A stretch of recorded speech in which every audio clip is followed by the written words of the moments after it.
Okay, a geometric series has first term 25 and common ratio 3/5. Given that the sum to k terms is greater than 61, so the sum to k terms, the formula for that is going to be a times 1 minus r to the power k over 1 minus r, and that's going to be greater than 61. So if we substitute in the values we're given, so we've got 25 times 1 minus 3/5 to the power k over 1 minus 3/5, so 1 minus 3/5 is going to be 2/5, is greater than 61. Multiplied by 2/5, so 2/5 times 61 is going to be 122 over 5, and then if I divide that by 25, that would then be like that.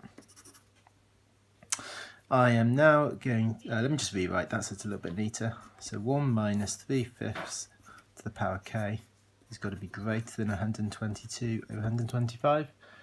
It's k that I want to make the subject, so if I move that to that side and move that to that side so I can get rid of this negative, I've got 1 minus 122 over 125, so that's going to be 3 over 125, has got to be greater than 3/5 to the power k.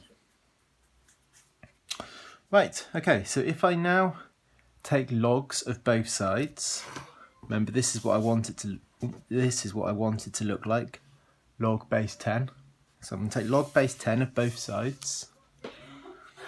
So log base 10 of the 3 over 125 is going to be greater than log base 10 of 3/5 to the power k, and I can take that k and put it there using the index law of logarithms.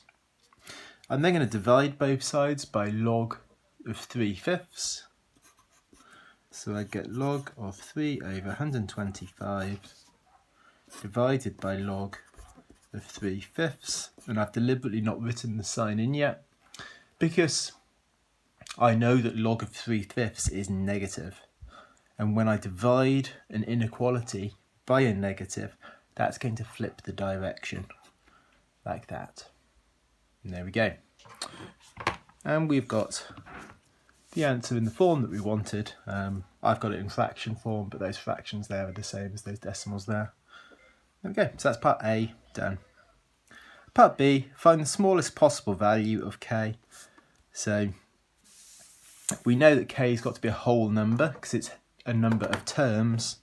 So if I just type this into my calculator now, so we've got log of 3 over 125 divided by log of 3/5. So k has got to be greater than 7.3, so therefore k is equal to 8. That's the smallest possible value of k, because like I say, it's got to be a whole number because this is how many terms there would be.